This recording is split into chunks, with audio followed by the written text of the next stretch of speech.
Hi, KATC, I'm Dave Baker. It's June 10th, and here's a look at news making headlines this morning. The Justice Department is opening a civil investigation into the Louisiana State Police and the state of Louisiana.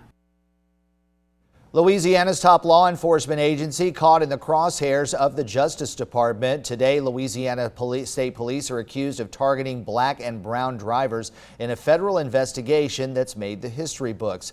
Now, here's what we know right now. The civil investigation will focus on two key areas: whether state police used excessive force and whether the agency engages in racially discriminatory policing. Now, this probe marks the first statewide pattern or practice investigation of a law enforcement agency by the feds in more than 2 decades. We're told investigators will be looking at incident reports, body camera video, and other departmental data and documents. We also know all of Louisiana State Police's current policies and force investigations will be reviewed, as well as their systems of accountability, including misconduct complaints and discipline. Some reports include the alleged use of racial slurs, tasers, and officers hitting people over the head. In some cases, the injuries these individuals suffered were severe, including the death of at least one individual. There are reports that officers target black residents in their traffic enforcement practices and in use of force. The news comes after 3 years after the deadly arrest of Ronald Green. Now, he was the black man who died in 2019. Body camera video showing he was beaten and dragged by white state troopers. His family was told he died in a car crash. State lawmakers are now investigating allegations of a cover-up, with those accusations extending all the way to the governor's office. Edwards will testify later this month and has denied knowing about Green's death after it happened.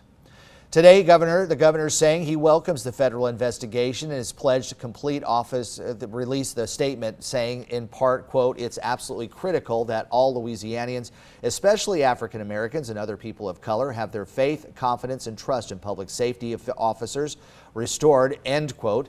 Governor Edwards also saying he's confident in the current LSP leadership, cooperation from LSP.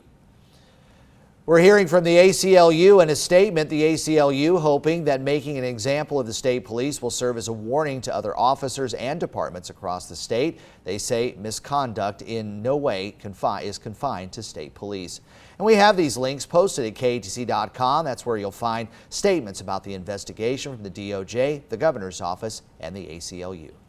A little more active out there today with showers and thunderstorms arriving in the afternoon, maybe a couple hefty thunderstorms as well. We'll have to watch out. We could end up with a severe thunderstorm warning or two later this afternoon. I think a lot of that is more so out over towards the east, that you can get some spillover from the eastern side of the Atchafalaya Basin on into Acadiana. So something we'll have to keep an eye on. 92 degrees for that high today. Those winds are going to be coming from the south at about 5 to 10 miles an hour. Quick look at your weekend forecast. Should settle down a little bit tomorrow going into Sunday, ultimately staying very hot, very humid over the next couple days.